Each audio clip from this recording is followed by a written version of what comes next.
Doctora, ya podemos iniciar.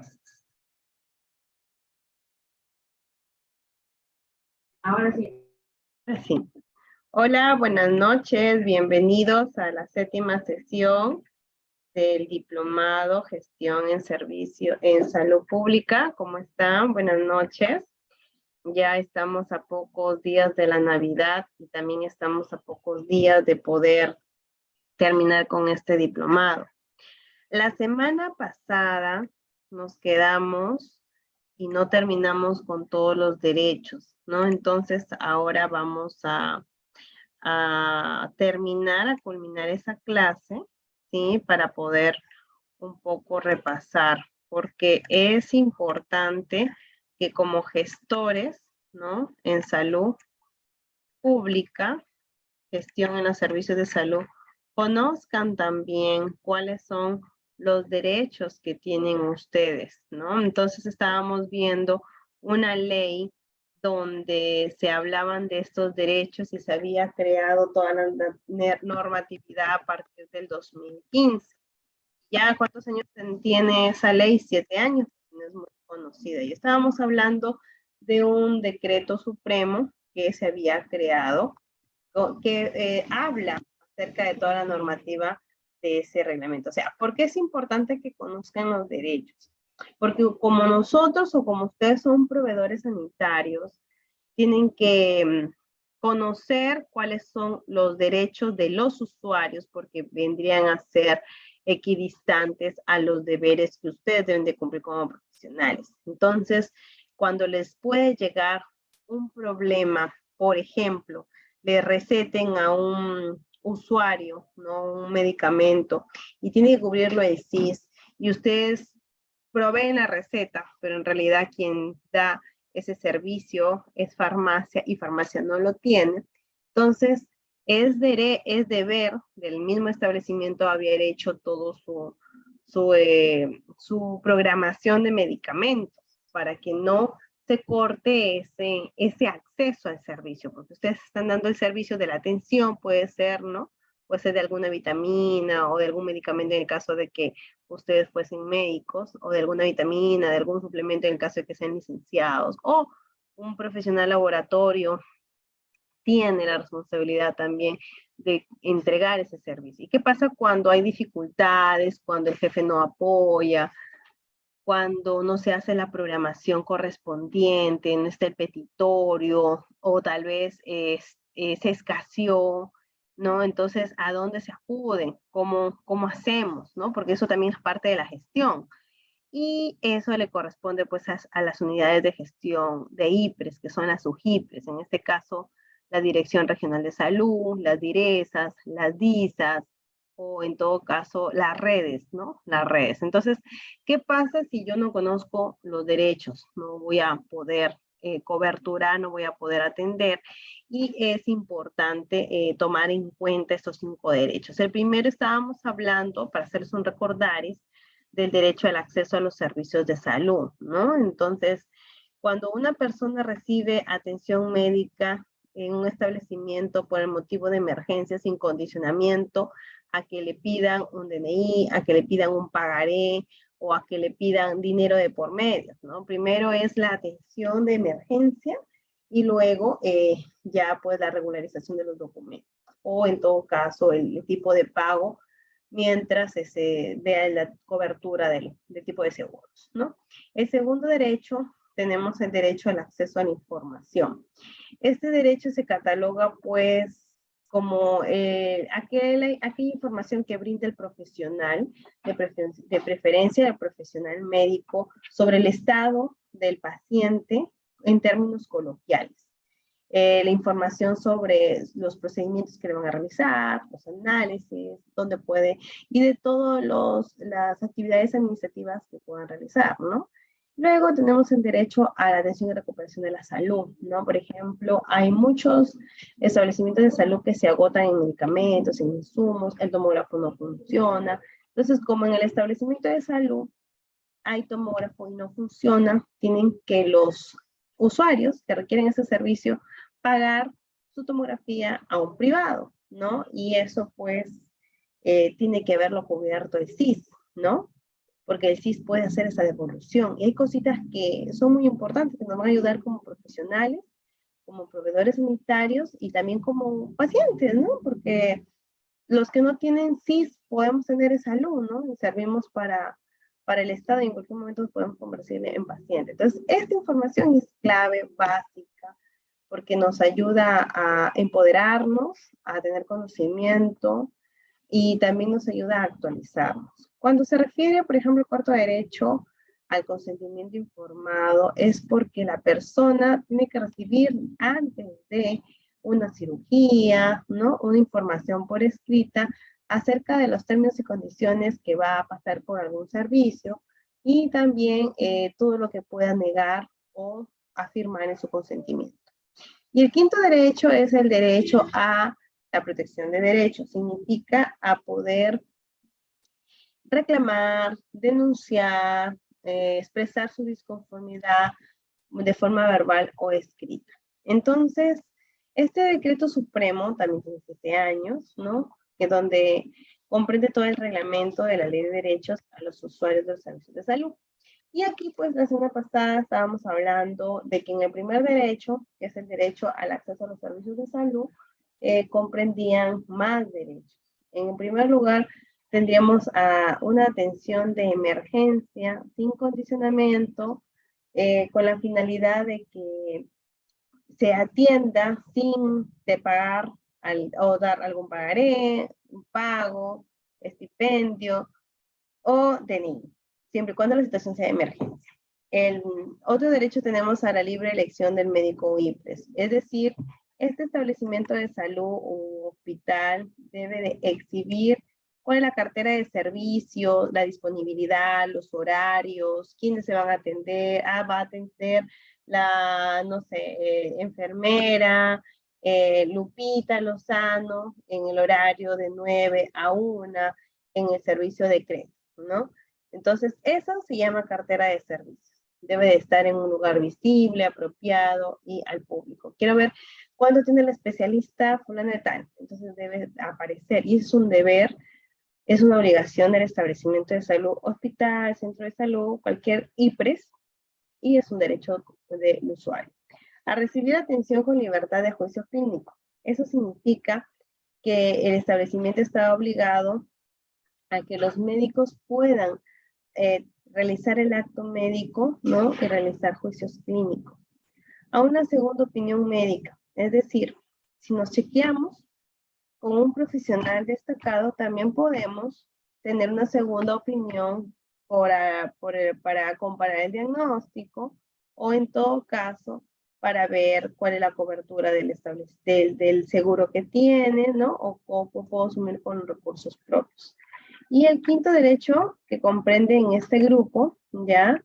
Es también para poder acceder a los servicios, a los medicamentos y a todos los productos que corresponden en este establecimiento y se garantice el acceso, ¿no? Se garantice a que estos productos también sean sanitarios, estén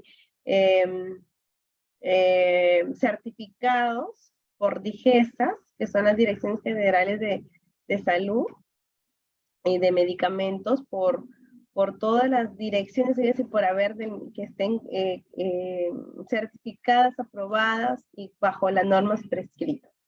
¿Sí? Ahora, luego tenemos otro segundo derecho, que vendría a ser el derecho al acceso a la información. Estamos haciendo un recordaris de la clase pasada. Cuando hablamos del derecho al acceso a la información, mencionábamos que era un derecho que no cuesta nada, solo necesita voluntad para poder informar, para poder comunicar en forma adecuada, con términos sencillos, sobre la situación que tiene cada paciente, para conocer el médico, sus nombres, que está recibiendo el tratamiento, que me informe. Si no se puede de vía presencial, de forma virtual o vía telefónica, ¿no? Entonces también vamos a tener a recibir información con amabilidad suficiente en términos coloquiales sobre su traslado dentro o fuera del establecimiento. como también puede respetarse, negar su consentimiento o retiro voluntario. Y a recibir de este establecimiento sobre toda la normativa, los procesos administrativos, los reglamentos, las condiciones que sean necesarias y que se relacione con el acceso a su servicio de salud. En cuanto también al derecho a la información, encontramos que el médico tratante tiene que hablar de una manera respetuosa, con términos sencillos. Y aquí me dicen, ¿pero qué pasa, Cintia, cuando nosotros recibimos maltrato por parte de los usuarios? Esta ley, la 29414, nos habla de que todo debemos de ceder o todo beneficio de los usuarios. Pero ¿qué pasa cuando se ponen malcriados, son soeces,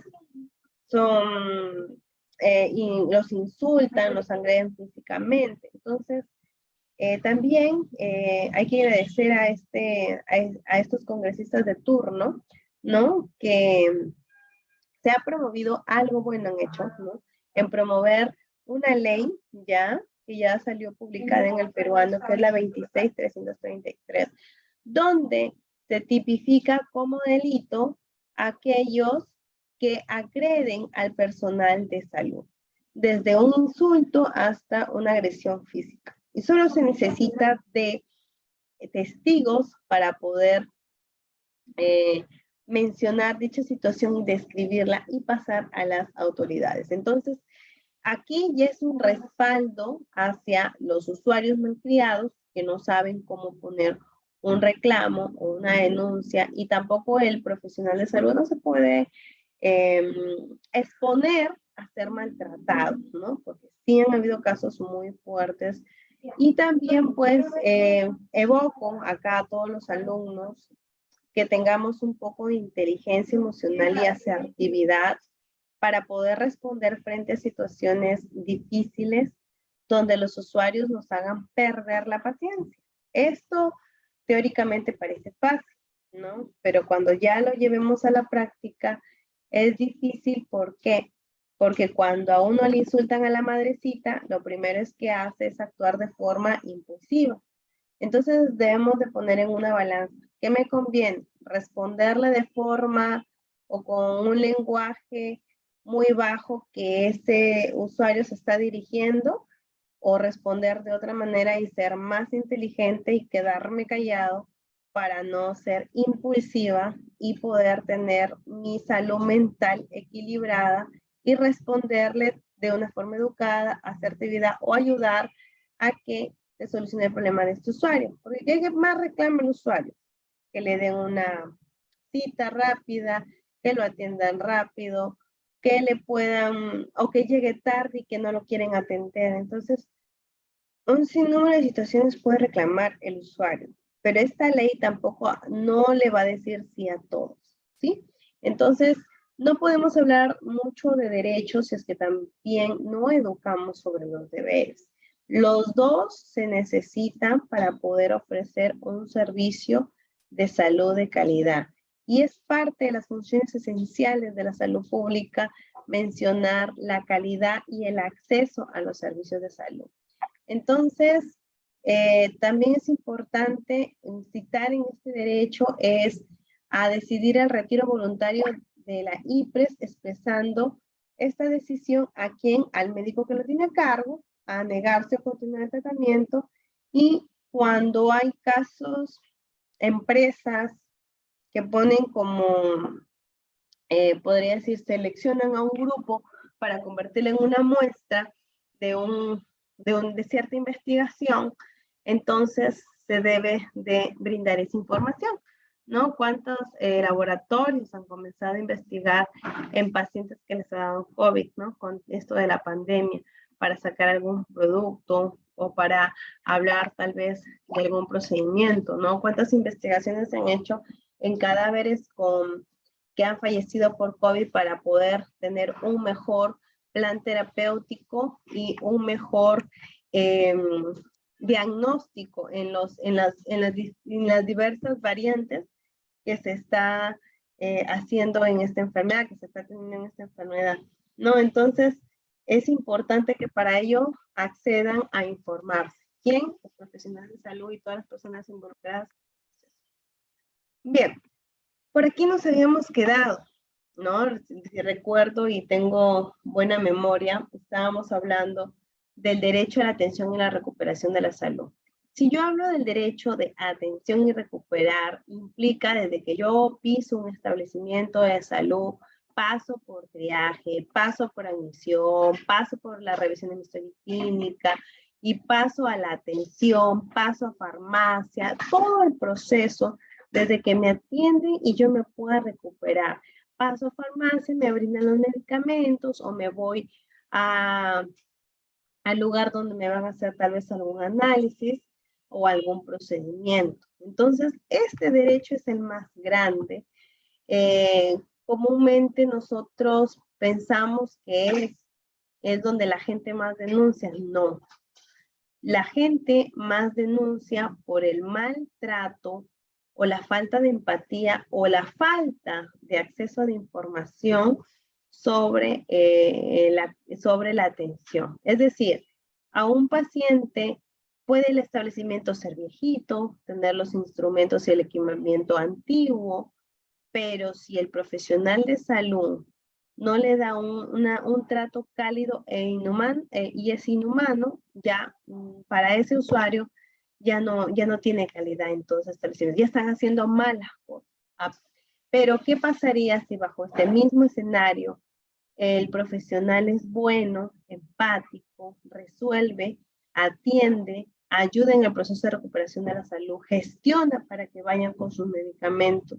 ¿Ustedes creen que esos usuarios se van a quejar, van a denunciar? No, al contrario, van a estar felices, van a estar contentos y no van a tener o va a tener una reducción o una disminución de lo que se puede escribir en el libro de reclamación.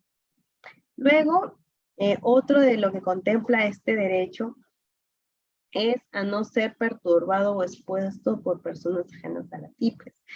Y ya nos ha pasado en el tema de que a veces están en más que todo en los hospitales que ejercen docencia, en los hospitales docentes, ya van a examinar, van a hacer un tacto, van a medir la dilatación en una paciente que está en trabajo de parto y están todos los estudiantes mirándole los genitales a la gestante o metiendo la mano, como se dice coloquialmente, y eso es una falta de respeto. Tiene que pedirse autorización y no se debe de perturbar de esta manera hacia el paciente, ¿no? Autorizar la presencia de terceros del examen médico. Perdón, se me fue. Ya. Puesto el periodo de personas, autorizar la presencia de terceros en el examen médico, cirugía, prueba o conformidad del médico tratante. Es decir, si yo me van a sacar una tomografía, pero yo necesito ir con mi mamá, o me van a sacar una endoscopía, yo necesito ir con mi familiar porque después del endoscopía todo el procedimiento queda un poco dolorida. Entonces es normal, ¿no? Que me puedan dar ese chance. Pero obviamente la persona que lo acompaña no va a entorpecer el trabajo con el cual ha ido, ¿no? Para el acceso a ese servicio. Y también contempla en el 3.6 al respeto del proceso natural de su muerte como consecuencia del estado terminal de la enfermedad. Esto más se da pues en pacientes oncológicos, en pacientes crónicos, ¿no? En pacientes que los hemodializan, ¿no? ¿Por qué? Porque respetan el proceso natural de su muerte y el mismo paciente se puede negar a recibir las quimioterapias en el caso de los pacientes oncológicos, ¿no? ¿Por qué? Porque respeta ese proceso natural. Bien.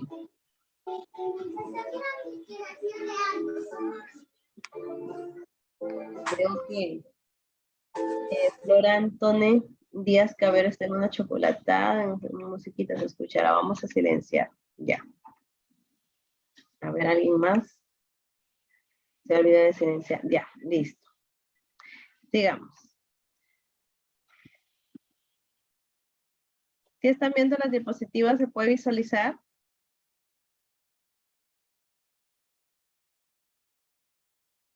Lourdes, ¿sí se puede visualizar las diapositivas? Sí se ven, sí se ven. Ah, ya, muy bien. Qué bien que están atentas, María.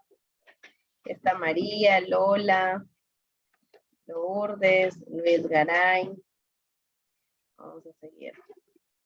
En el chat han escrito algo. Sí, sí se puede ver. Gracias, Flor. Ah, no se preocupe con el audio. Bien, entonces, sigamos, ¿ya?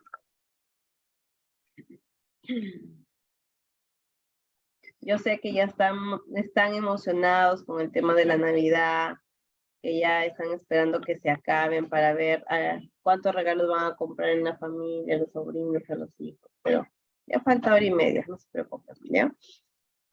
Ahora, el derecho al consentimiento informado. ¿Dónde o en qué caso se debe presentar este derecho? En las intervenciones quirúrgicas, antes de hacer cualquier tipo de cirugía, antes de colocarse algún método anticonceptivo, antes de poder planificar o pasar por un servicio de pruebas riesgosas, a excepción del servicio de emergencia, se tiene que firmar el consentimiento informado. Entonces, cuando se trata, por ejemplo, de una exploración con fines docentes, sí me ha pasado, a ver, les comento, ¿no? Y eso es muy importante para las personas que les gustan las fotos, ¿no? Yo tengo muchas personas que han estado, que las tengo agregadas en el Facebook por motivos de trabajo o estudio, ¿no? De la maestría o de la universidad ya. Entonces, había una publicación que se hizo viral donde un médico se había tomado y a espaldas de ese médico salía un paciente adulto mayor desnudo y se le veía su carita. Había salido de una operación, creo que lo habían operado de apendicitis, pero el paciente estaba desnudo y era mayorcito. Entonces, como colgó una foto diciendo, en mi primera cirugía del residentado 2, 3, me imagino que era un residente de cirugía. Y esa foto llegó incluso hacia los familiares de este paciente, ¿no? Entonces los familiares no le dieron ninguna autorización al médico para que exponga de esa manera a su papá, que era un hombre ya mayorcito y se le veía todo. Se fue denunciado ese médico, ¿no? Tuvo que pedir disculpas públicas, bueno, a las finales la familia también quería sacarle su dinero, no lo consiguió, pero sí fue una lección pues para este médico, ¿no? Para este residente, porque no se puede tomar fotos así, ¿no? O sea, donde expongan y encima era fines docentes también, o sea, cogieron la ley, vinieron acá, denunciaron ante su salud y efectivamente se le aplicó una sanción al establecimiento, al hospital. Eso sucedió en Trujillo.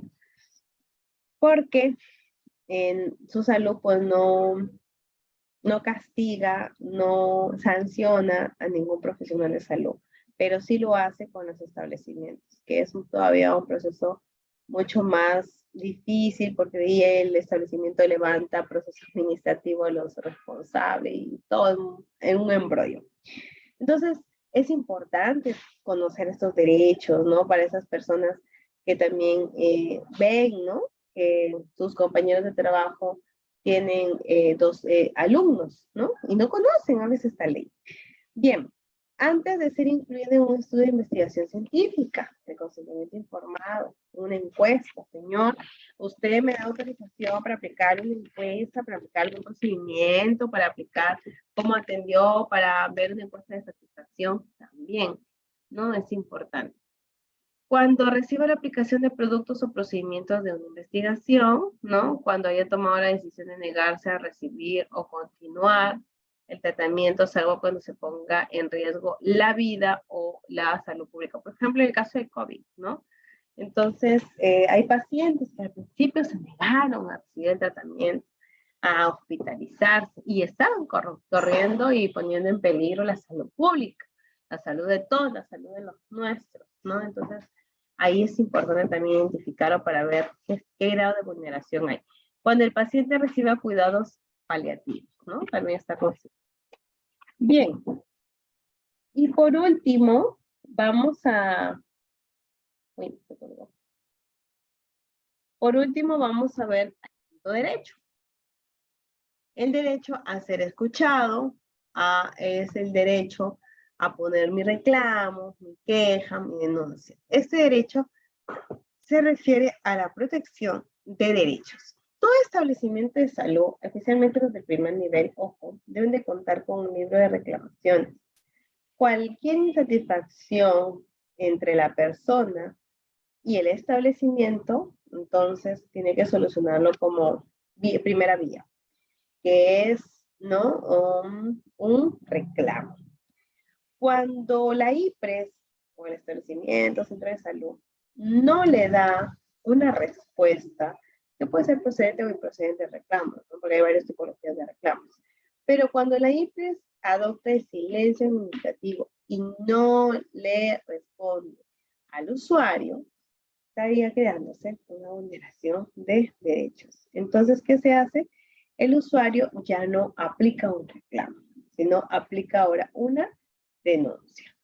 Es importante conocer el 5.2, por ejemplo, en el caso del tratamiento, ¿no? A recibir tratamiento inmediato y solicitar la reparación en la vía correspondiente por los daños ocasionados en la IPRES. Nos ha pasado en ejemplos que la señora viene acá y se queja porque le hicieron una mala operación en la pierna derecha y cuando se interviene en el caso, resulta que no le operan la pierna derecha, sino le operan la pierna izquierda, ¿no? Entonces, ella, su pierna izquierda estaba bien y le empeoraron la pierna izquierda porque se la operaron y la pierna derecha estaba pues mal. O sea, al final tuvo que la misma IPRES pagarle el daño sometiéndola a fisioterapia y con la gestión de que ese usuario no se pueda volver a quejar. ¿Por qué? Porque ya el hospital toma conciencia de que debe de accederle todos los servicios que el niño, que esa persona requiera, ¿no? Luego a tener de su historia clínica y epicrisis. La historia clínica es un documento médico legal, eso ya lo sabemos todos, pero es importante que cuando uno la va a conseguir, la va a pedir, si no lo haces personalmente, tienes que hacerlo a través de una declaración jurada para que lo haga un familiar, ¿ya? Y eso es que tiene que verificarlo, en este caso, el responsable del bus donde se viajaría. Luego tenemos el cuarto punto, al acceso al carácter reservado de la información contenida en su historia clínica. Es decir, todo lo que puede escribir en mi historia clínica solamente le pertenece a mi persona, no al esposo, no a los hijos, ni nada, sino a una sola persona. En la situación donde uno de ellos no puede estar inconsciente, entonces, bajo ocasiones especiales, se dan las historias clínicas. Bien, entonces eso es lo que corresponde a deberes y derechos en salud.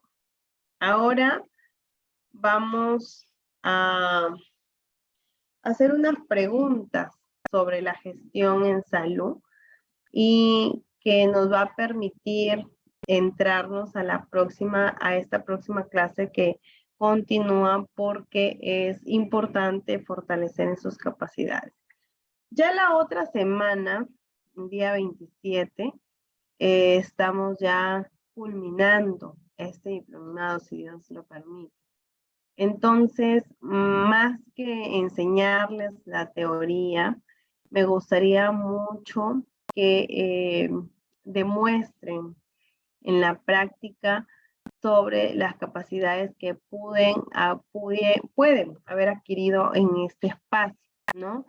Y como el diplomado es gestión en servicios de salud pública o gestión es la salud pública, me preocupa mucho que también sepan de algunas herramientas de gestión que les ayuden. Entonces, yo les voy a pedir una tarea y eso va a ser como un examen, ¿no? Para la próxima semana.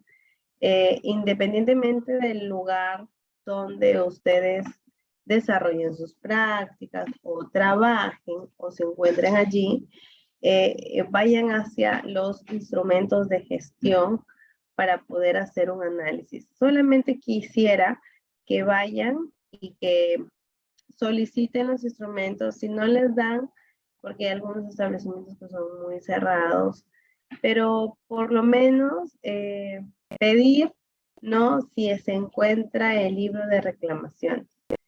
Y el libro de reclamaciones va a decir, ¿va a poner un reclamo? No. Sino que el libro de reclamaciones es un instrumento de gestión en los servicios de salud, porque me va a poder identificar lo malo. Solamente voy a pedirles que vayan las personas que puedan en esta semana.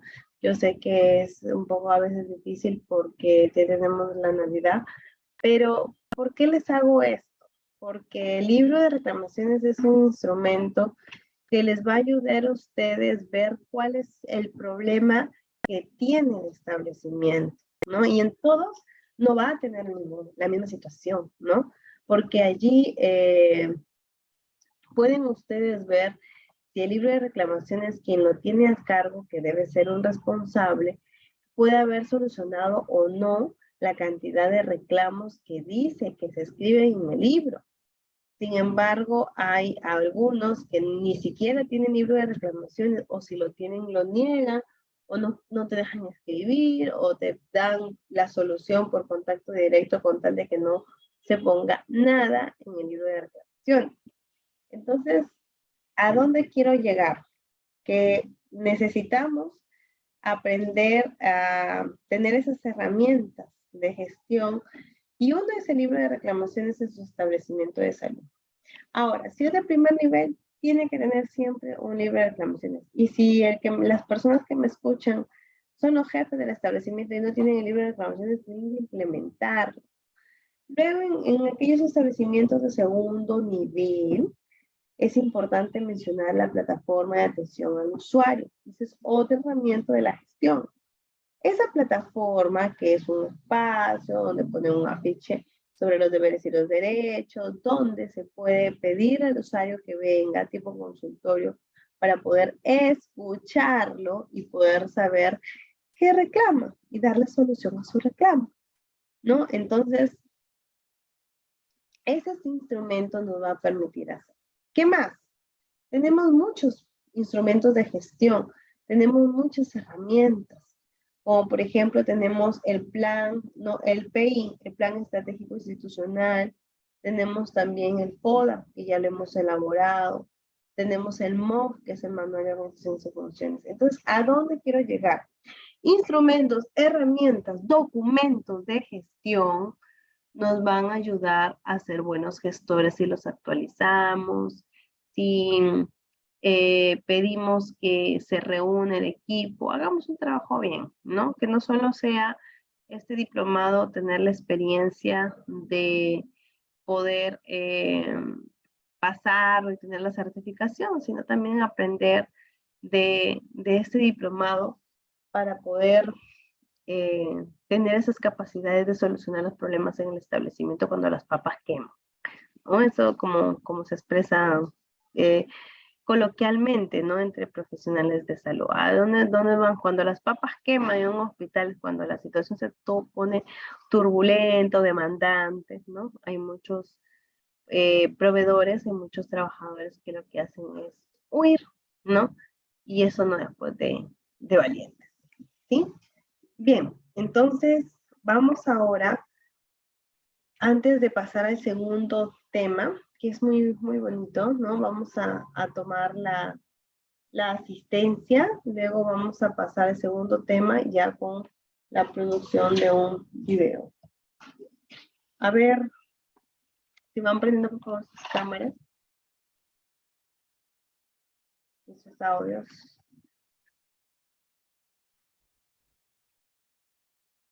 Ahí está, asistencia del día 20 de diciembre.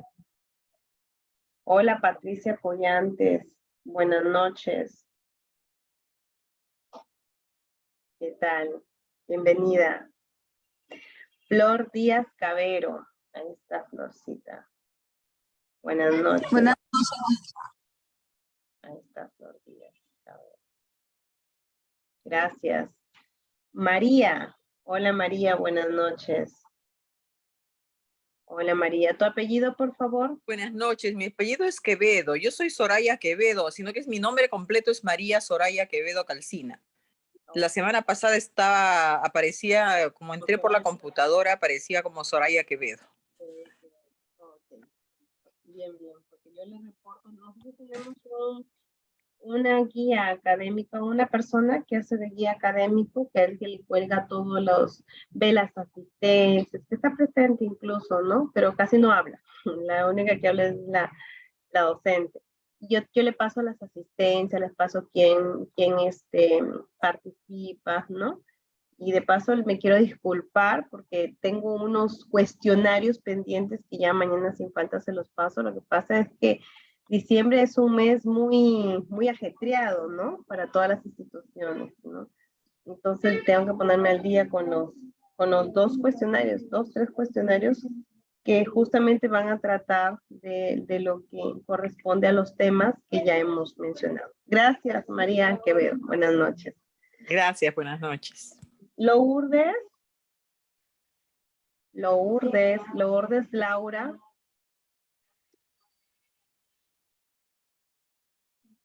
Luis Garay, Lola, Lina Mendoza. Presente, soy Lourdes Laura. Presente, doctora.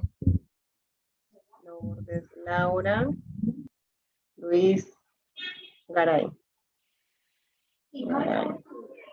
Doctora, buenas noches, presente. Soy Lola. Hola, Lola. Doctora. Gracias, Lola. Lina, por ahí está Lina. Doctora, buenas noches. Hola, Lina Mendoza. Buenas noches. Ay, Ya ingresaron un poquito más porque antes habían 6, ahora ya hay 10. Patricia Collante. Ya, Patricia también. Acá está. Listo. Bien, chicas y jóvenes, ¿no? Entonces, ahora vamos a seguir hablando. Ya tomé la lista.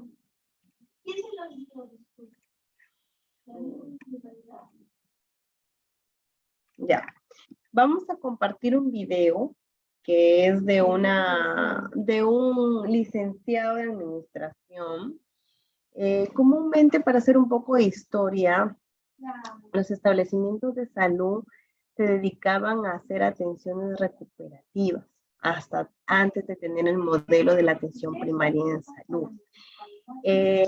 Sin embargo, cuando ya la Organización Mundial de la Salud, la Organización Panamericana, el tema de Alma Ata, salieron los objetivos de desarrollo del milenio en primer lugar, luego pasaron a los objetivos de desarrollo sostenible, y más, ustedes saben que la salud es un concepto muy dinámico, se está en la vanguardia de actualizarse con herramientas de una ciencia, que es la administración y la economía. Es más, también parte de la ingeniería en salud.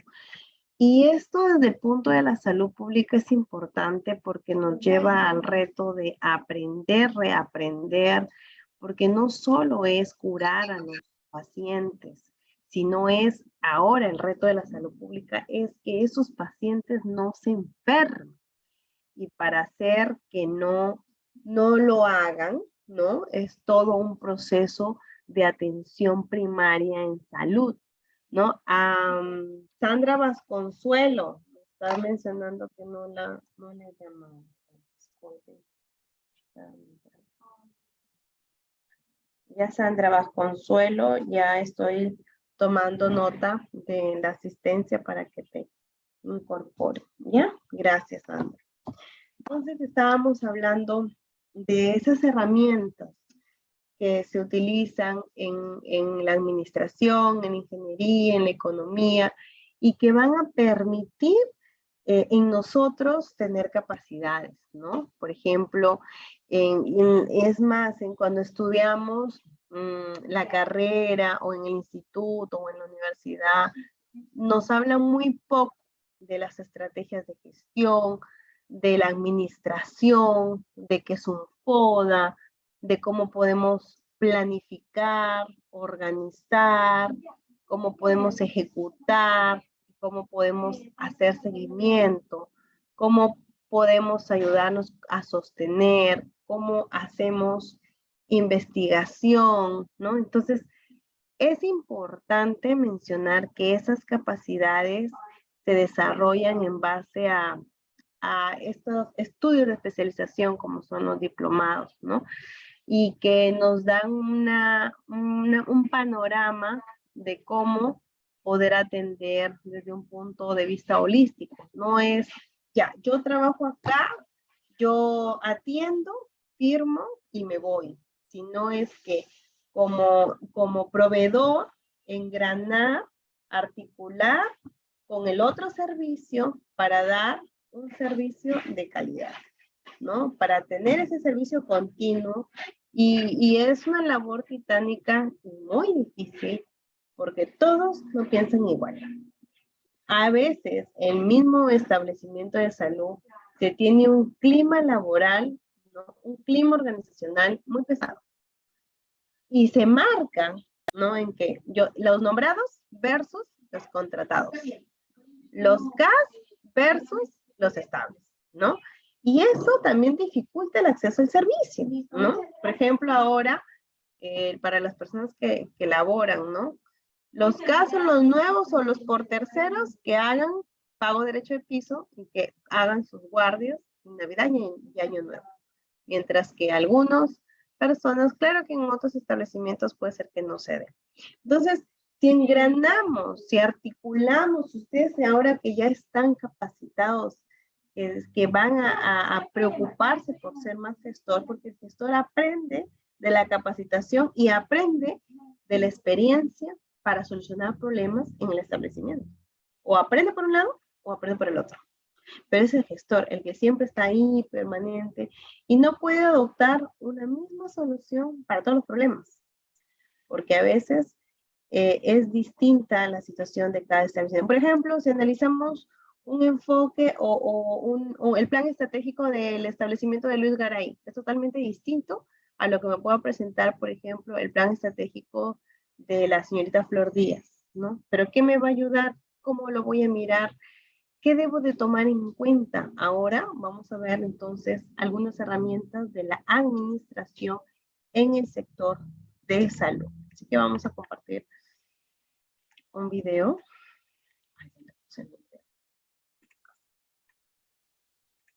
¿Ya?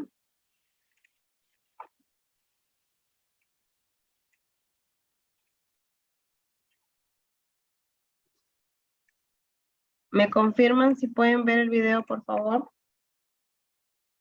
Y lo pueden escuchar.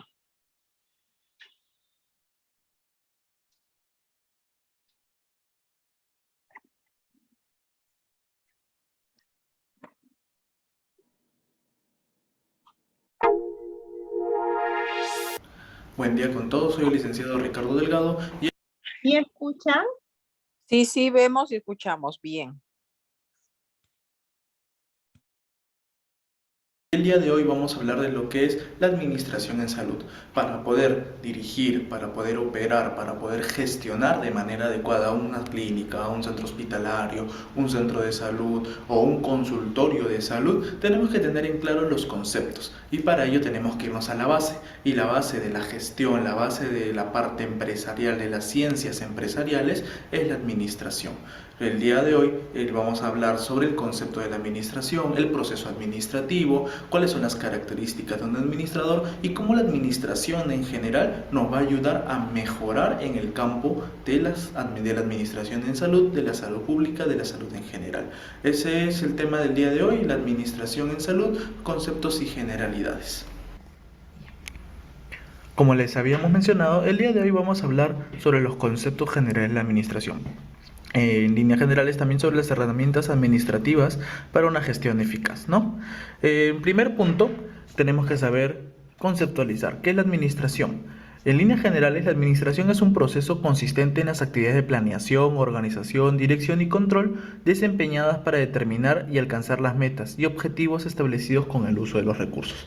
¿Qué quiere decir esto? Que la administración nos sirve para no solo llegar a un objetivo, sino también para determinar las metas que nosotros queremos tener como institución, como organización, como hospital, como clínica, como centro hospitalario, como centro de salud, para poder llegar posteriormente a un objetivo. El proceso administrativo se basa en estos 4 pilares: la planeación, la organización, la dirección y el control. La planificación personalmente lo considero uno de los pilares del proceso administrativo, ya que nos va a permitir ver de manera detallada los recursos que posee una empresa, una organización, ¿no? En este caso un hospital. ¿Cuáles son los recursos básicos que nosotros vamos a encontrar? En 3 tipos: los recursos económicos, que es el dinero, es el presupuesto, es el capital de trabajo con el que vamos a gerenciar y gestionar. También vamos a tener los recursos logísticos, las camas, biombos, lo que es el uso de ventiladores, los coches de paro, todo lo relacionado a la atención del paciente y también a la atención o a la parte administrativa, los escritorios, computadores, ¿no? Y lo que es el recurso humano, que es nuestro personal, los técnicos administrativos, los profesionales, licenciados en enfermería, obstetras, ginecólogos, nutricionistas, pediatras, traumatólogos, todo el equipo de salud que va a estar en mi establecimiento, que va a estar en mi centro hospitalario. Ese es personalmente el punto base, el pilar del proceso administrativo, la planificación. Para ello también tenemos que saber cuál es el objetivo de la administración, por qué es importante que nosotros sepamos administrar. Punto 1. Alcanzar en forma eficiente y eficaz los objetivos de un organismo social, en este caso un hospital, una clínica o un establecimiento de salud. Acá vamos a hablar de eficacia y de eficiencia, ¿no? Administrar con eficacia cuando la empresa o nuestro hospital o nuestra clínica alcanza sus metas, consiste en hacer más con menos. Y eficiencia cuando se logra el objetivo con el mínimo de recursos y también con el menor esfuerzo, ¿no? La administración nos va a permitir que la empresa pueda tener una perspectiva más amplia del medio en el cual se desarrolla. En cierto punto, sí, la empresa va a poder tener una visión más amplia de lo normal, gracias al proceso administrativo, gracias hemos podido planificar. De repente nosotros pensábamos que con los pocos recursos o con los muchos recursos que podemos tener, podemos llegar a 100 pacientes, pero al final en el proceso de planificación nos hemos dado cuenta y hemos evidenciado que nuestros recursos pueden ayudar a atender a 200 pacientes, o también podemos ver realmente que no podemos atender ni a 100 ni a 200, sino a 80 pacientes y atenderlos de manera adecuada, hablando ya también de una gestión de la calidad y asegurar que la empresa produzca o preste sus servicios, de todas maneras con los recursos financieros y los recursos económicos. El administrador, la persona que va a estar a cargo de la gestión, ¿no?, de la clínica, del hospital, va a tener que tener en cuenta estos 4 pilares: la planeación, la organización, la dirección y el control. Hablar de planeación es planificar las actividades, estableciendo objetivos y metas mediante un cronograma asignado y los recursos correspondientes, ¿no? Planificar a través de diferentes herramientas, a través de diferentes sistemas, ¿no? Por ejemplo, se me ocurre lo que es el esquema de Gantt, para poder ver los tiempos de trabajo de cada uno, los metas que vamos a tener para poder desarrollar de manera adecuada los proyectos que nos hemos planteado. Eso va a ser tema de otro video cuando que hablemos un poco sobre lo que es Gantt, pero ya le vamos dando una idea para que puedan ir buscando. Lo segundo es la organización, ordenar y distribuir el trabajo, la autoridad y los recursos entre el personal en busca de alcanzar las metas establecidas. Y acá también está la parte de delegar funciones, asignar supervisores, asignar jefaturas, asignar coordinaciones que me permitan organizar de manera adecuada los recursos. Hay que entender algo: el administrador, la persona que se encarga de gerenciar, la persona que se encarga de tener jefaturas, debe saber también delegar funciones. por más que nosotros digamos, si yo no lo hago, no se hace bien, tenemos que aprender a delegar, porque es la única forma que vamos a poder ampliar nuestro espectro de acción, delegando funciones y teniendo a estas personas que hemos delegado, a estos supervisores o estos coordinadores, ¿no? De manera constante, supervisados, de manera constante, monitoreados para que cumplan los objetivos que me he planteado. Dirigir, ¿no? Realizar y ejecutar las actividades planeadas, ejerciendo la autoridad de la administración. Acá es importante la toma de decisiones. Y una toma de decisiones siempre tiene que ser desde un punto de vista positivo, para el bien de la institución. Considero que estoy asignando recursos y no hay retorno del mismo, entonces ahí automáticamente yo debo comenzar a cortar de repente presupuesto para dicha cartera o comenzar a analizar y evaluar el personal, ¿no? Ese también es otra parte, el control, que es la vigilancia y el seguimiento de las actividades buscando se cumplan las metas tal como fueron planeadas y tomando acciones correctivas. Hay que tomar las acciones correctivas en el momento adecuado, no posterior al problema que se ha suscitado. Tiene que ser en el momento. Las acciones se toman primero pensando, analizando y luego en el momento oportuno y adecuado. El administrador, por lo tanto, debe planear, organizar, dirigir y controlar la organización mediante diferentes estrategias y la toma de decisiones. Y también evaluar, ¿no? La evaluación constante al personal. Y estas son las habilidades que ustedes como administradores, como gerentes, como directores, como jefes deben tener. Primero, logro de objetivos. Tener claro esto, el logro de objetivos. Hacia dónde quiero guiar mi institución, hacia dónde quiero yo que mi institución pueda caminar, hacia dónde quiero yo que mi institución pueda perdurar en el tiempo, ¿no? Yo conocí a un muy buen gestor que siempre decía que las instituciones deben estar manejadas a perpetuidad. Y esa es la idea al momento que nosotros administramos. Administrar para que quien suceda en el cargo, para quien esté posterior a nosotros, pueda obtener un panorama más amplio de lo que nosotros hemos podido desarrollar y trabajar, ¿no?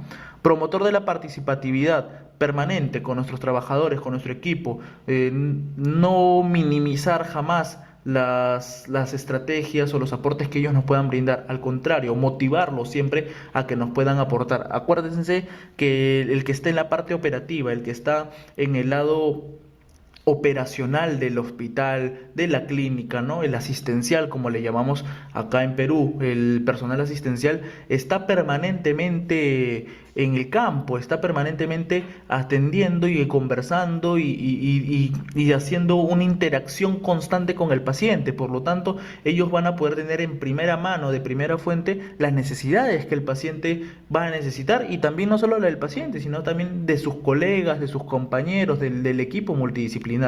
La toma de decisiones y ejecutarlas, no es solo decir mañana vamos a comprar 50 camas y las vamos a distribuir entre los 3 servicios que tengan mayor población. No, o sea, también es saber, es ejecutarlo, es decir, ya mañana lo compramos y lo hacemos. Mañana cambiamos las camas de la sala Santo Tomás y cambiamos todas las camas de la sala Santo Tomás. No que quede en una decisión muy bien tomada pero no ejecutada. Previsión, planeación y control, ¿no? Pensar a futuro, prevenir lo que pueda suceder.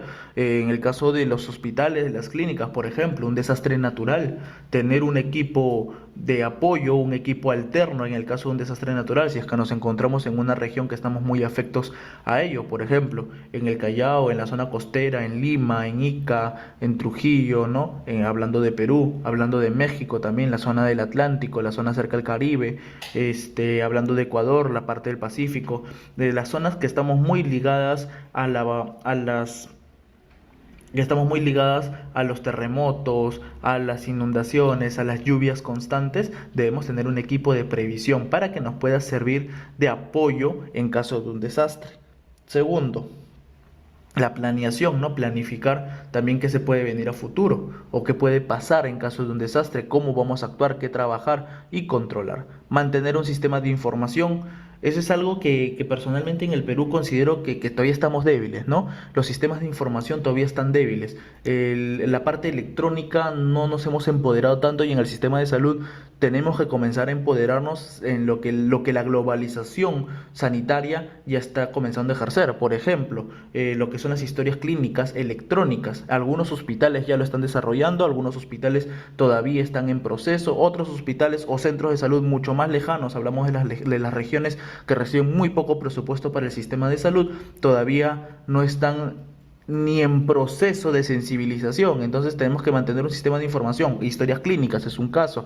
Otro, ¿no? Un sistema web actualizado, correos institucionales ya actualizados, ya hechos, para que los jefes, los coordinadores puedan comenzar a comunicarse a través de esos medios, ¿no? Selección de personal. La selección del personal tiene que ser un personal que sea adecuado, que esté a la altura de las necesidades que tenga cada uno de nuestros pacientes y que también tenga cada uno de las personas que laboran. Acuérdense que en toda institución vamos a hablar de dos clientes, un cliente interno y un cliente externo, ¿no? Hablar del cliente externo obviamente va a ser mi paciente, pero hablar de mi cliente interno va a ser mi propio personal, que mi personal administrativo sepa tratar a mi personal asistencial y que mi personal asistencial también sepa tratar a mi personal administrativo, que haya una buena comunicación interna, que la comunicación organizacional no se pierda, y eso también se basa en un personal adecuado e idóneo.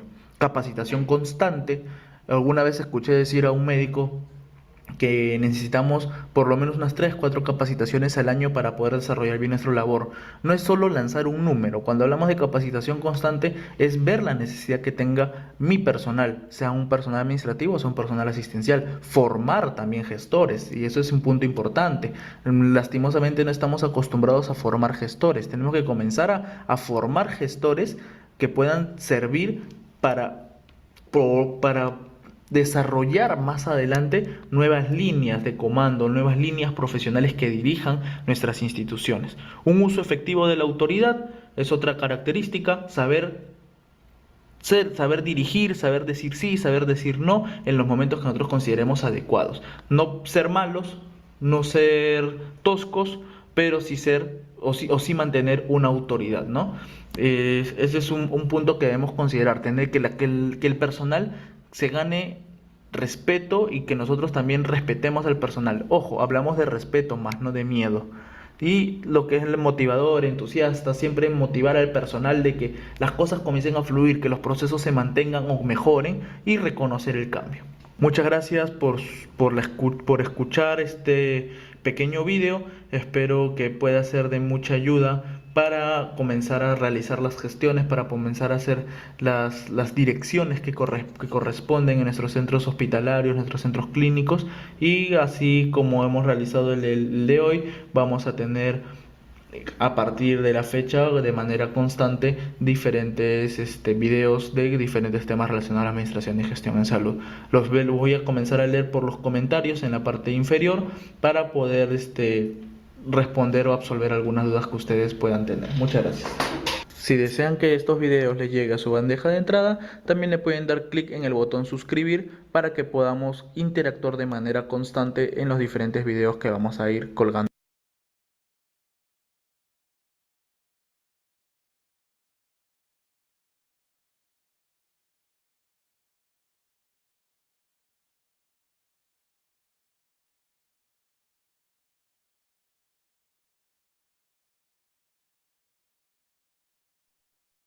Bien, entonces hemos visto un poco de la teoría y las capacidades que debe de tener una persona gestora utilizando la administración, tomando decisiones y poder hacer el proceso de lo que se dice a lo que se hace, como en el ejemplo de las camas, ¿no? Decimos, sí, falta camas, hay que comprar las claves de emergencia, pero solo queda una decisión, del dicho al hecho, cómo se pueden organizar. Imagínense en pandemia el estrés que ha tenido todo el sistema administrativo para poder cumplir en tiempo récord, ¿no? El abastecimiento del oxígeno, ¿no? Entonces es importante que estas capacidades o estas experiencias que hemos tenido las podamos analizar y las concreticemos en los pequeños problemas que se surgen y que se identifica día a día en los establecimientos.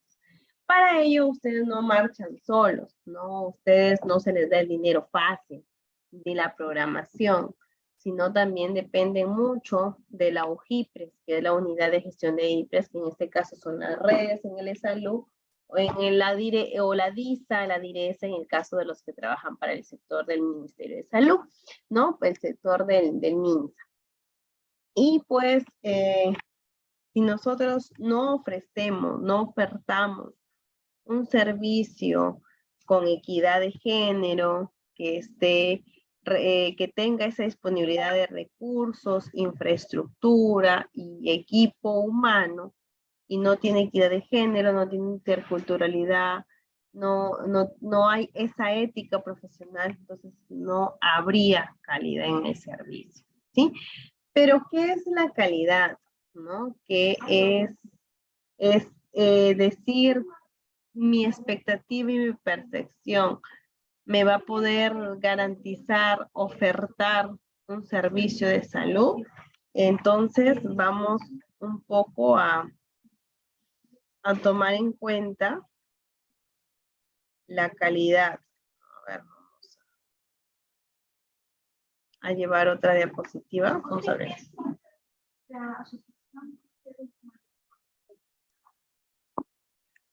Bien, como paciente, la licenciada Mónica y el señor.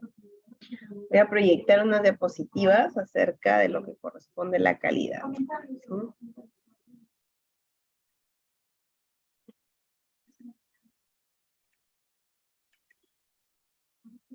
Vamos, antes de poder pasar al otro tema, quisiera saber cómo ustedes vienen trabajando el tema de la calidad. A ver, vamos a poner en el chat una pregunta. Desde su punto de vista,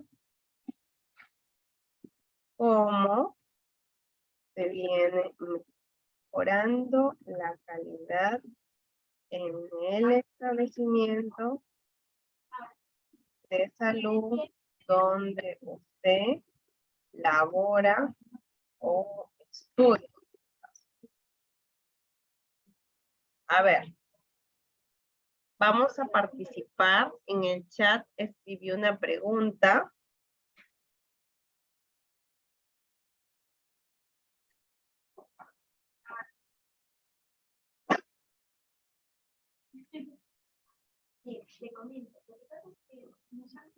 No sé, no puedo escribir.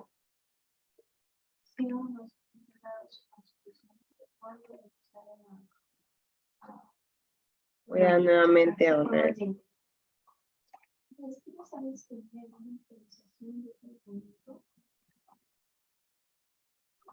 Oye. Y han actualizado su documento. Estoy escribiendo y no se puede. Entonces vamos a escribirle en un Word. ¿Ya?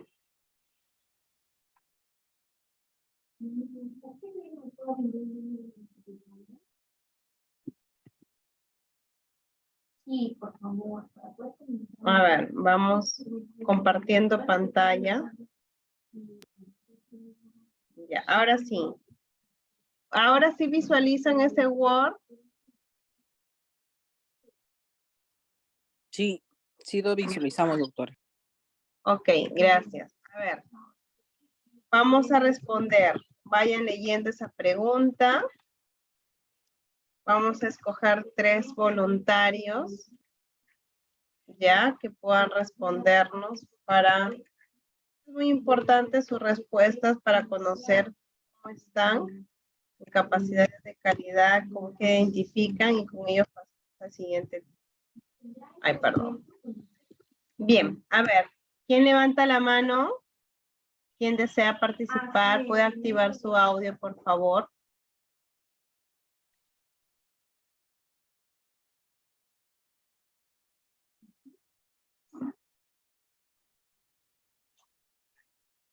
A ver, a ver. A ver por el chat. ¿Quién desea participar? Hay poquitos, ¿ah? Cuando hay poquitos yo los voy a participar a todos. A ver, ¿quién levanta la mano? Nadie quiere levantar la mano.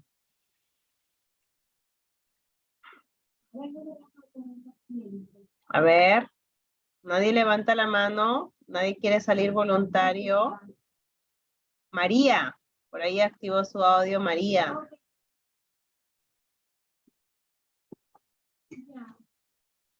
María Soraya.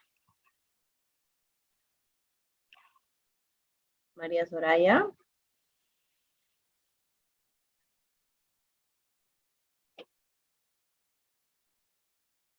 A ver, Lourdes Laura. Perdón, entró un mensaje de, como estoy en el teléfono, mil disculpas. ¿Desea participar María para que se gane su punto? A ver, dice, ¿cómo se viene mejorando la calidad en el establecimiento de salud donde usted labora? Bueno, yo laboro en un hospital de alta complejidad. ¿Qué nivel es su establecimiento? Ese tendría que ser 3, 4. ¿Es un instituto especializado? No, perdón, no es 4, es 3, pues, ¿no? Es un hospital nacional. 3-2, 3-1. 3-2. Ya. ¿Tiene plataforma de atención al usuario? Sí, Ya, entonces tiene todo el paquete de gestión de la calidad también. también. Y que desde que ese servicio, ¿cuánto tiempo tiene en ese hospital El servicio, de calidad? Aproximadamente un par de años más. más de 10, creo. Más de 10 años. Entonces, ese hospital resuelve, ¿tiene calidad? Presenta calidad. Claro que por la alta demanda a veces los usuarios no quedan satisfechos, ¿no? Yo creo que sí tiene calidad porque se resuelven casos que no se podrían resolver probablemente en otros hospitales. Procedimientos como trasplantes. Ya. Ujú. Entonces, ha mejorado, desde que tiene 10 años y en todo este proceso ha venido mejorando, ¿no? Claro, sí, sí. La producción quirúrgica también es cada vez mayor y, digamos, la estancia hospitalaria ha disminuido. La tendencia es a disminuir, ¿no? ¿Usted ha rotado alguna vez por el servicio de calidad? No, Ya. ¿Y el abastecimiento? ¿En qué servicio trabaja usted? en ¿Enfermería el servicio de ortopedia y traumatología. o ortopedia? Por ejemplo, en su servicio, ¿no? Estamos interrogando a María, que está participando, pero para poder focalizarlo como un ejemplo. En su servicio de ortopedia, ¿no? Sí. ¿Cuál es el servicio me mencionó, disculpe? ¿Fisioterapia? Ortopedia y traumatología. Ya, y en el servicio de traumatología ustedes necesitan de insumos, equipamiento, necesitan de recursos humanos, ¿no? Para poder proveer un servicio. Cuando ustedes hacen su petitorio, ¿no? Por algún equipo que se necesite para el servicio, para alguna cirugía, unos clavitos, ¿no? Por decirlo así, ¿no? Colocan a veces en ese petitorio y ese servicio, ¿quién lo hace en su totalidad? ¿El hospital? ¿O cuando se desabastece, el usuario lo compra? ¿O hace que el mismo hospital, en una alta demanda, lleve al usuario a tercerizar, a dirigirlo a una clínica? ¿Cómo es la situación ahí, mi estimada? Bueno, en realidad los insumos deberían ser comprados de manera anual y centralizado, pero por cuestiones de los procesos eso suele ser retardar mucho y al final de cuentas termina haciéndose una compra, digamos, a nivel de menor cuantía, por así decir, ¿no? Ya, entonces eso implica que en el servicio los usuarios, por la alta demanda, terminen comprando sus medicamentos para una cirugía, ¿no? Por No, ejemplo, los usuarios no lo compran. O sea, lo solicita el jefe de servicio, se hace el trámite para presupuesto y abastecimientos lo adquiere y así, pero de una manera, ¿cómo podría decir? O sea, repetida, ¿no? O sea, por ejemplo, ya compro 6 placas con tornillos, se usan las 6 placas en 10 días y antes de que terminen de comprarse las 6 placas, tengo que hacer una nueva solicitud de compra y así, ¿no? De acuerdo a cuánto se va gastando y cuánto se va requiriendo, ¿no? entonces, y eso demora, ¿no? Va a traer un tiempo de espera, una Sí, demora. ese es un problema porque mientras se evalúa, se presupuesta, etcétera, entonces puede haber un paciente esperando 2, 3 semanas, 4 semanas y de repente resulta que espera tanto que ya se consolidó la fractura en una posición inadecuada. Entonces eso sí va en desmedro de la calidad del servicio. Pero eso no es lo usual. Lo usual es de que, bueno, no necesariamente se atiende inmediatamente, pero se logra atender antes de que haya un perjuicio para el paciente, ¿no? Ok. Entonces, en ese caso, para mencionar el exceso de petitorios en el mes, no se tendría que implementar una mejora probablemente en el acceso al servicio, ¿no? En la programación de cirugías, para utilizar el proceso de la demanda y de la oferta y la proyección de la demanda para por lo menos un semestre, ¿no? Entonces, si yo tengo una demanda en enero, febrero y marzo, supongamos, tenemos 120 cirugías mensuales, un promedio, ¿no? Entonces, yo estipulo que para abril, mayo y junio no sean 120, sino tal vez 150. Entonces, me abastezco para una proyección, pero para ello es importante, ¿no? La implementación de la mejora que nos corresponda también a la norma que se debe de cumplir. Y a veces esos procesos de que por qué no ejecuto, por qué no gasto, y cuando vemos la página amigable del MEF, le mandaron del 100% en su establecimiento hasta la fecha, pudo haber ejecutado menos del 50%, ¿no? Entonces, cuando no hay una programación al inicio, ¿no? Cuando nos mandan un PIN, ¿no? Que es el presupuesto inicial, pero después nos mandan un PIA, que es ya primero es el PIA, perdón, y luego es el PIN, el modificado es el PIN. Entonces, ¿qué es lo que corresponde o para las personas que me están escuchando y qué está mencionando? Entonces, que la programación debería darse respecto a la demanda y a darle sostenibilidad. Entonces, cuando yo identifico el cuello, la botella del problema, el cuello de botella, como se menciona, me va a permitir implementar una mejora y dar 2, 3 soluciones aplicables a la norma. Y si nosotros no conocemos, por lo menos planteamos la solución, porque los expertos aquí son los de programación, los de logística, los economistas, ¿no? Los que saben todos los números.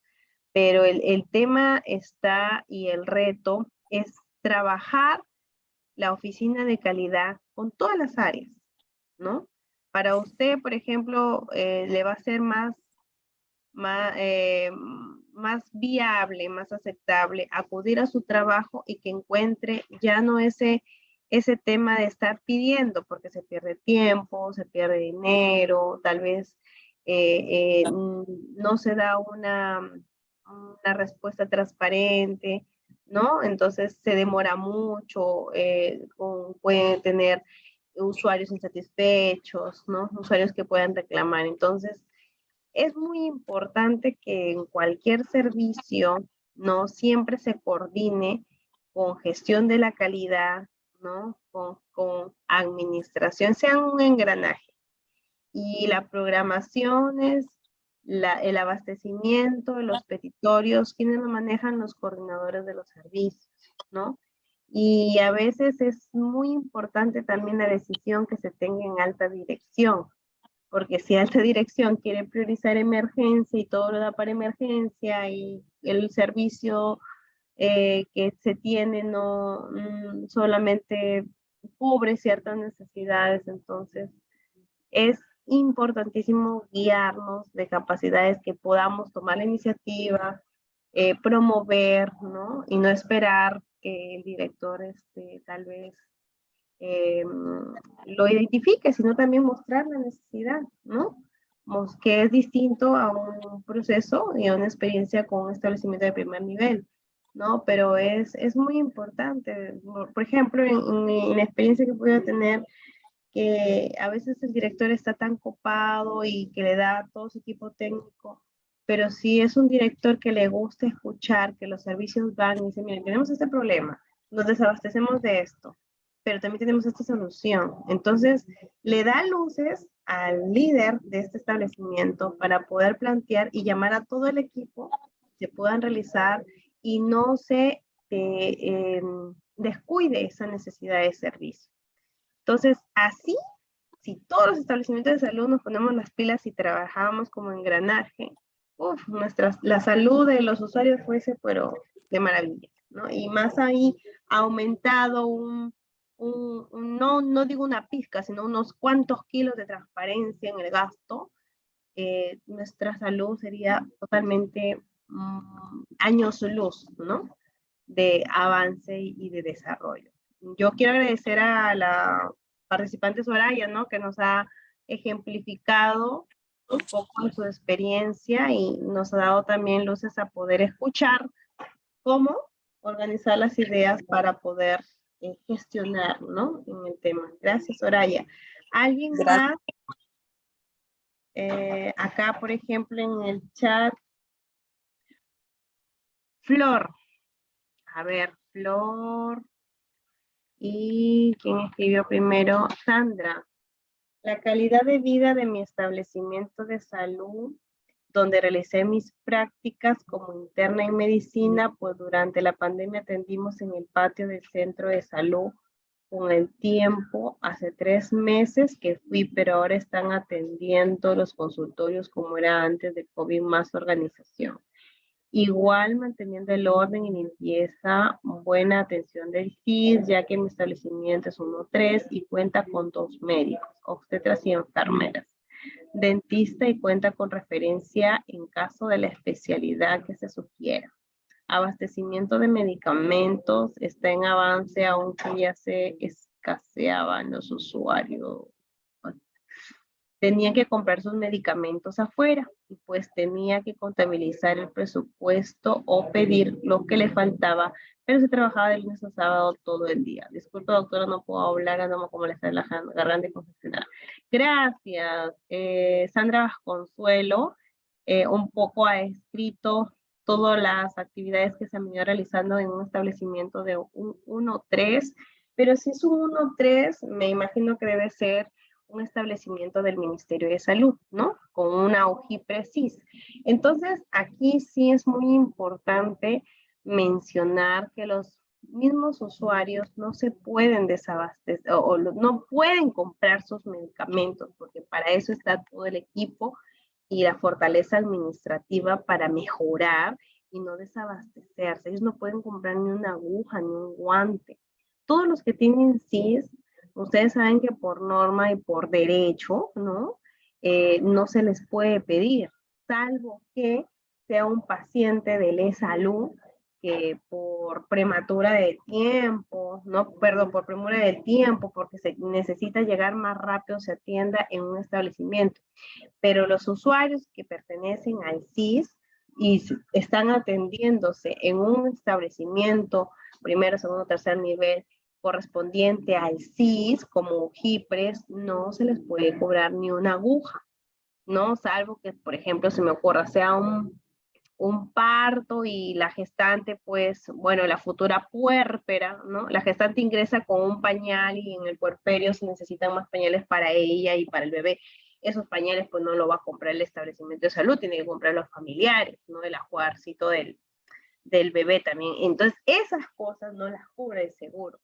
Pero la atención, los medicamentos y los insumos, más aún, por ejemplo, en el tema de pandemia, no, nosotros debimos de crear, ¿no? De la necesidad de tener oxígeno en todos los establecimientos. Y a raíz de la pandemia recién se aprendió eso, ¿no? Entonces, es importante mencionar que este 1.3 está sujeto económicamente hacia la UJIPRES. Debe tener alguna direza que lo tenga a cargo. Y allí también, si es un 1.3, entonces no califica para tener una plataforma de atención al usuario, pero sí califica para tener un libro de reclamaciones en salud y un responsable escrito donde pueda coordinar con los servicios para las mejoras y responder a los reclamos que debe tener en este caso identificados, ¿no? Porque, ojo, también para responder un reclamo es todo un proceso, hay que conocer la norma, conocer un decreto supremo que es el 02-2019 SA, que menciona todo el paquete del proceso de reclamos, ¿no? Para que evita a que llegue una denuncia con la Superintendencia Nacional de Salud, que es el ente regulador, ¿no? Y bueno, entonces, a ver, Flor Díaz, yo he realizado mis prácticas profesionales en el sector MINSA, en un establecimiento de salud en el distrito de Vista Alegre. Vista Alegre, Trujillo, justo estoy procesando unas encuestas para Vista Alegre en el distrito de Víctor Larco, no sé si el centro de salud se llama Vista Alegre, porque queda en un distrito Vista o Víctor, me estoy confundiendo, porque también hay varios nombres. No he podido apreciar mejora en los servicios, es más, hay mucha carencia de insumos como los EPPs por el personal de salud, de los implementos de limpieza, también se carece. La única mejoría que he podido ver a raíz de la pandemia es que implementaron equipos médicos con más tecnología como los digitales. Ah, sí, Víctor Larco es un distrito que está con todo el tema de la telemedicina y se están implementando. Por eso es que se está abasteciendo. Y la contratación de más personal para una atención inmediata al usuario. Ah, ya, es en Nazca. Mira, hay 2 centros con el mismo nombre, ¿ah? Porque es Vista Alegre, un centro de salud perdón, es un hospital de la Libertad. Y acá es un centro de salud en Nazca. Bien, Flor, muchas gracias. Lo que sí se tendría que tener en cuenta para este establecimiento de salud, ya es que en primer lugar, si faltan insumos, faltan los EPPs, faltan limpieza, hay 2 cosas. O no sabe de capacidades de gestión el líder o la lideresa que está en la gerencia de este establecimiento y tiene un equipo técnico que no está siendo respaldado por su GIPRES, ¿no? Entonces, hay muchos problemas en las subgipres que no llevan a los establecimientos de salud, pero es por 2 cosas, ¿sí? Cuando no hay una buena atención, uno llega, los medicamentos o los insumos, materiales de limpieza, es por desconocimiento y otro por no actuar de forma ética, ¿no? Porque a veces en el petitorio, y eso lo he vivido en carne propia, he trabajado para una DISA, ¿no? Que no hacían las cosas transparentes, no me gustaba trabajar y ver cómo falsificaban boletos, yo soy enemiga de eso, entonces a Dios gracias renuncié, estaba en mis pininos como gestora, pero creo que trabajé en un lugar donde no se hacen bien las cosas y tuvieron muchísimos problemas con Contraloría, ¿no? Porque así el establecimiento está en la punta del cerro, el Estado manda, tiene dinero para que las UJIPRES se implementen, vayan con lo que sí es un poco difícil con el tema de las ambulancias, porque no hay mucho petitor, no hay, sobre todo para ese servicio sí es difícil, pero para mandar material de oficina, insumos, material de aseo, los equipos, los FPs, hay mucho que pensar en un establecimiento donde no se hacen bien las cosas. ¿O qué está pasando? ¿Se los están llevando el material de higiene para su casa, para otro lugar? No. Yo no quiero pensar mal, pero cuando un establecimiento carece de estos insumos es por falta de gestión, por falta de capacidades o porque están haciendo cosas indebidas, ¿no? Entonces, eso es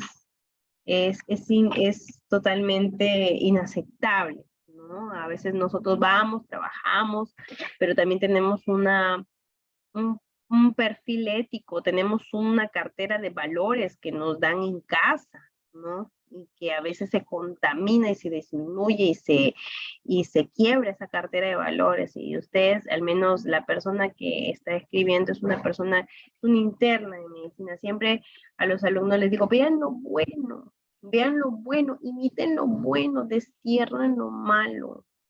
Porque sí, pues no podemos tapar el sol con un dedo. Hay autoridades que solamente buscan lucrarse, y más aún en un país donde las jefaturas en los establecimientos de salud u hospitales no se dan por meritocracia, sino se dan a dedo, ¿no? Entonces, si nuestro país entráramos todos a un puesto de trabajo por orden mérito, por un concurso de mérito público, y más aún cuando se dan esas plazas para poder ser un gerente, hay gente muy preparada, hay gente que invierte, ustedes están invirtiendo en educarse, ustedes están invirtiendo en conocer un poco más, en aprender, y les está costando tiempo y aparte dinero. Entonces, hay gente muy preparada que puede, por mérito propio, entrar a una plaza donde sean gerentes, donde sean directores, pero lamentablemente pues en nuestro país todavía nos falta ser meritocráticos, ¿no? Y menciona aquí, ¿no? Incluso los resultados nos llegaban y los reciclábamos en hojas usadas, se las recortábamos para entregar en los servicios, ¿no? Estábamos hablando de hojas recicladas, y eso no es, pues ahí lamentablemente están haciendo malas cosas. Pero también les tengo un dato, ¿ah? Si ustedes se sienten que las cosas no están siendo totalmente transparentes en el lugar donde elaboran o estudian o han trabajado, pueden también consultar, ¿no? Con Contraloría. La página de Contraloría es una página donde puedes hacer hasta un comunicado anónimo, ¿no? Bueno, yo lo pude hacer en el lugar donde trabajaba, les cayó Contraloría y toditos tuvieron problemas, pero ya lo resolvieron. No con la finalidad, Contraloría investiga el proceso, ¿no? Con eso no quiero decir que ustedes también se levanten y puedan promover o difundir un problema, pero sí que se conozca que los procesos se tienen que mejorar en el establecimiento, ¿no? Entonces, siempre actuar de forma ética, de forma respetuosa, porque todos, ¿no? Todo lo vemos, ¿no? Todo se llega a saber y a enterar. Bien, entonces, con esto ya un poco vemos que toda la teoría que se ha venido haciendo en una conversación o en una participación, vamos analizando, ¿no? ¿Cuáles son las capacidades que debe tener? ¿Cómo puedo hacer? ¿No? Entonces aquí, por ejemplo, en lo que nos escribió la última participante, a ver, voy a poner Flor Díaz, es por falta de gestión Y también aquí la responsabilidad que vendría a ser la DIRESA, ¿no? O la DISA, ¿no? Dependiendo de si es una dirección regional o una dirección en salud. Bien, entonces ahora nos queda poco tiempo, yo creo que sí. ¿Hasta aquí hay alguna consulta o sugerencia, algún aporte antes de pasarnos al próximo tema? Por favor, pueden activar su audio si tienen alguna pregunta. A ver, en el chat. Sandra Vasconsuelo. Ah, claro, Sandra Vasconsuelo.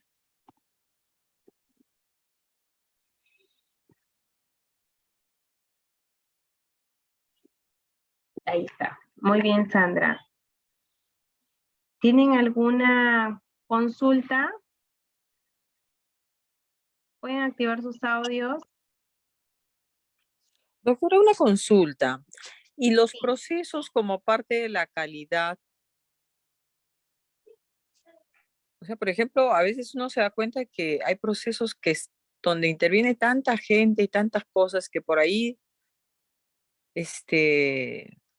hay una falla en la comunicación entre alguna parte y entonces, o sea, constantemente puede haber una falla de todo el resultado, digamos, ¿no? No le entiendo su pregunta. O sea, por ejemplo, ¿cómo se pueden mejorar los procesos? ¿Hay algún sistema para eso? Claro. Primero hay que medir la gestión por procesos, ¿sí? Ujú. Para ver, en primer lugar necesitamos saber nuestros documentos de gestión, ¿no? Los documentos de gestión que cuenta mi institución están actualizados, por ejemplo, el MOF, el POI, el PEI, el MOF es el manual de organización de procesos. Esos documentos, esas herramientas de gestión se actualizan. Tal vez en el MOF dice que deben de tener, se me ocurre, 100 médicos y acá hay 60, hay una brecha de 40. Me dice acá en mi plan estratégico que debo de llegar a 2,000 atenciones, pero acá en la actualidad llego a 6,000. Cuando mi plan estratégico me dice 2,000 y acá llego a 6,000, ya tengo un desabastecimiento, no tengo una congruencia de 4,000 atenciones o está desactualizado. O la condición laboral de mis trabajadores, todos son por terceros, y acá en mi documento de gestión me dice que son solamente CAS COVID, CAS regulares y contratados. No sé si son 728 o 276.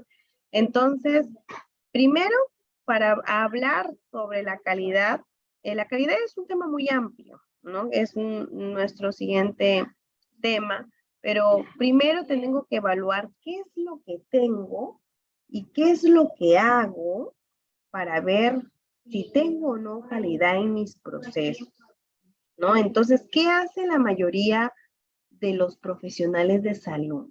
Trabajan o trabajamos en base a funciones, no en base a procesos, ¿no? Porque nos dicen, bueno, a mí me han contratado porque yo voy a hacer mi turno de 8 de la mañana a 8 de la noche, voy a ver tantos pacientes, entonces, hago funciones, me dedico a hacer deberes, cumplo reglas, pero después, no, va a haber una reunión con el equipo técnico para hablar sobre el desabastecimiento o para pedir más cama, ya no me involucro. No, bueno, ya es a las 8, yo salgo de mi turno, estoy estresada, tengo un problema en mi casa, no, ya no participo. Entonces, a veces las reuniones también las hacen justo cuando no están, ¿no? La mayoría es un poco difícil. Entonces, analizar la calidad sí es muy amplio, pero otro punto de la calidad que es más notorio, ya es la percepción del usuario, la expectativa del usuario. ¿Cómo ve el usuario el servicio que yo estoy ofreciendo? Y para ello aplico una encuesta, ¿no? Que es una encuesta de satisfacción al usuario para medir la calidad. Y la norma es una norma que la han creado en el 2011. Imagínense, estamos en 2022. Hace 11 años estudiaron una norma para medir la calidad de forma descriptiva en los establecimientos a partir del nivel 1-3 hacia adelante, donde incluso es la encuesta CERCUAL, no sé si la habrán escuchado.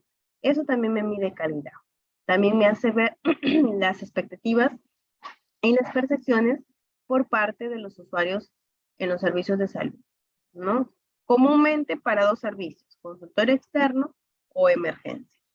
Entonces, esa es otra herramienta de calidad, ¿no? Si vemos otra calidad desde el punto de vista del derecho en salud, que si no se cumplen los derechos a los usuarios contemplados en la ley 29.414, ya no hay calidad, ¿no? Y entonces la calidad puede ser técnica, científica y humana.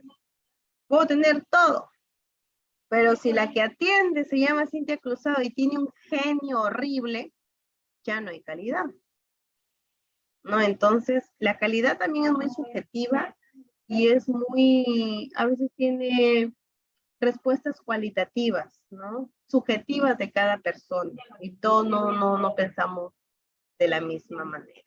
Bien, espero por lo menos haber respondido su consulta. Sí, gracias.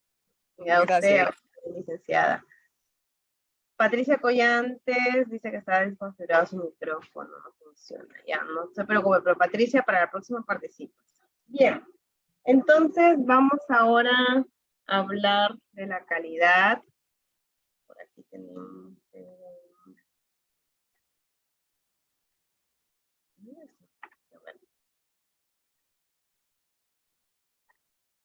Voy a abrir mi diapositiva.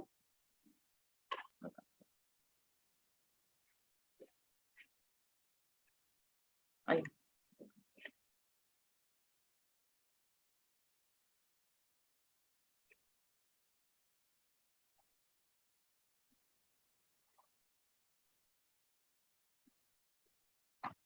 Bien. Bueno, he bajado este de Salas Castillo. Es un gran doctor, un gran gestor, el doctor Salas. Y él lo recuerdo que se aboca en las disposiciones de la OMS, de la OEPS, pero también hay que ver que la OMS y la OEPS dicen disposiciones muy generales, ¿no? Aplicadas a nuestra realidad, ¿no? Entonces nos permite un poco más adecuar la información, ¿ya? Recuerdan que en las primeras clases yo les mandé a hacer un FODA, ¿verdad? ¿No? Entonces hay distintos FODAs, o la matriz DAFO, lo mismo, al revés. Tenemos aquí pues, para poder hablar de una estructura de calidad en la salud pública, es importante que vemos aquí esta herramienta de gestión que es un organigrama, ¿bien? Y también una herramienta que es el FODA o el DAFO, como le quieran llamar. Entonces, en este organigrama que nos ve los puestos, ¿no? Los títulos de las personas encargadas, a la cabeza, ¿quién es? Está el director. Entonces, el director, a veces dice, pero ese es el director, o es esa directora, o es la coordinadora, que no saben, no hacen.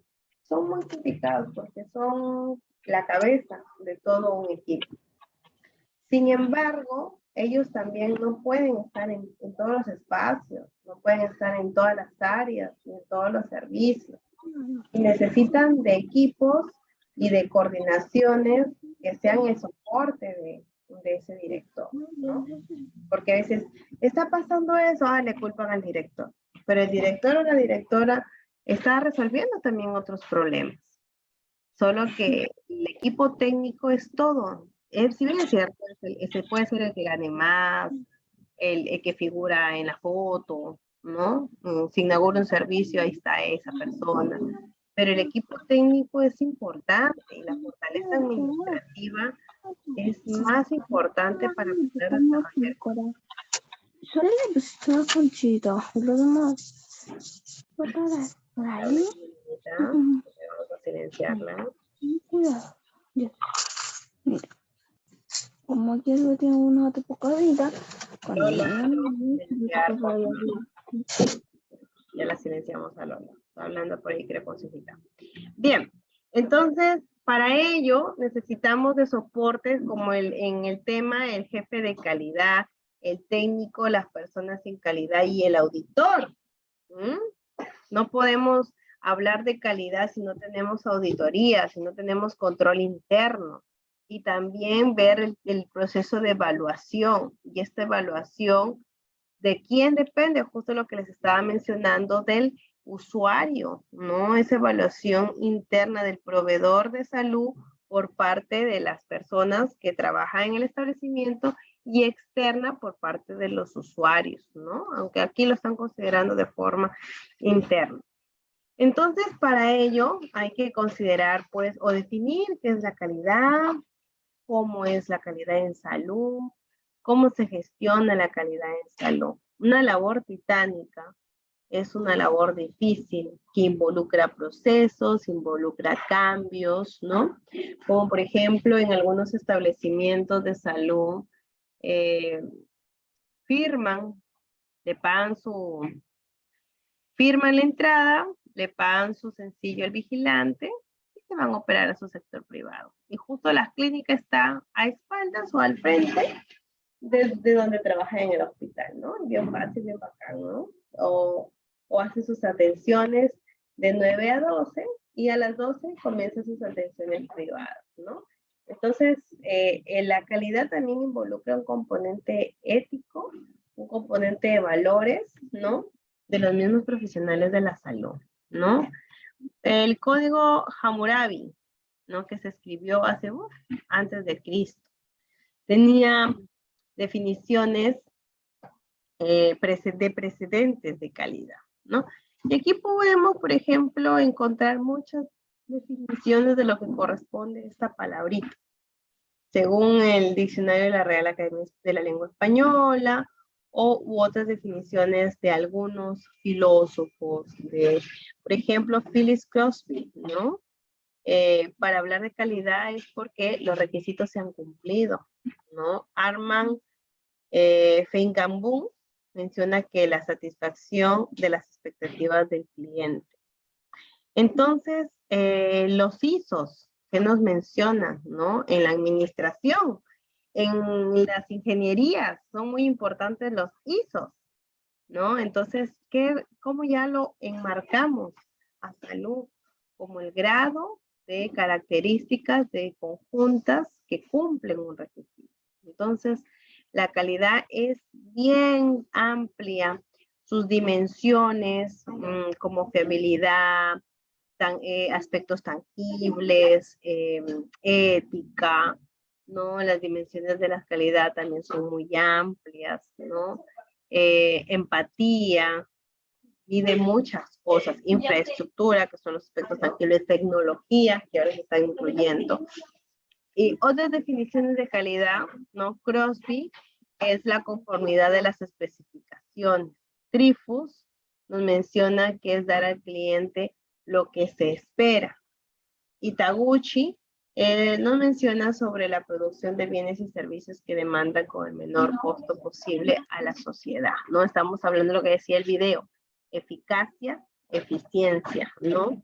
Dar la solución con el menor costo posible, ¿no? Entonces, eso es lo que nos mencionaba un filósofo Taguchi, ¿no? Y así también tenemos más conceptos de calidad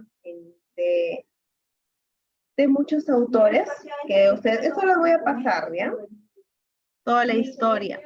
Pero lo importante aquí es la herramienta, antes era una triada, ahora se están convirtiendo en 4 componentes básicos de la calidad. Actividades o 4 verbos que nos van a ayudar para poder actuar. Veo un problema, actúo. Planifico, hago y verifico. ¿Ya? Entonces, hasta aquí, porque ya me iba a extender, pero ya son las 9 de la noche. vamos a quedarnos. Voy a mandar, yo prometo mañana ponerme el día con todos los pendientes de los cuestionarios. Y cualquier cosita, estamos para comunicarnos, pueden estar con el asesor académico. Y el día 27 ya cerramos nuestro curso de especialización, que es el diplomado en gestión en salud pública. Agradecerles por el tiempo. Yo ya me imaginaba que se iban a conectar poquitos por el tema de la Navidad, están corriendo. Esperemos que ya el 27, que ya pasó, la Navidad debemos celebrar todos los días, ¿no? Todos los días deben de ser el niño Jesús en nuestro corazón, que es lo más importante, ¿sí? Muchísimas gracias. Vamos a vernos el 27.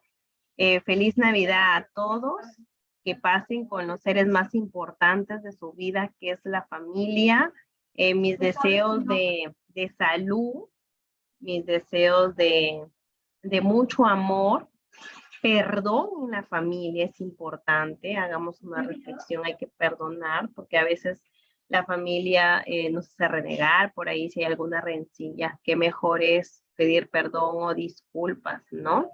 Y que volver a que vuelvan a ser nuestro corazón, nuestra espiritualidad, que es muy bonito llenarse de Dios, llenarse de cosas que nos alimentan el alma, porque lo material se va, ¿no? Por más que tengamos una buena posición económica o trabajemos mucho para sacrificarnos, tengamos nuestras cositas, pero lo más importante es que hay por dentro, ¿no? Así que les mando un abrazo muy fuerte a todos, un abrazo virtual. Nos conocemos por este medio, que Dios los bendiga, que nuestra Virgencita también nos cuide, así que abrácense mucho en familia, con todos ustedes queridos. Y así, apapachados, con abrazos fuertes, después tal vez ya comieron su panetón y su chancho, ya vengan más contentitos ya para la próxima clase que tenemos el 27, que es nuestra despedida. Un gusto, ¿ya? Cuídense, chicos, nos vemos. Gracias. Hasta luego.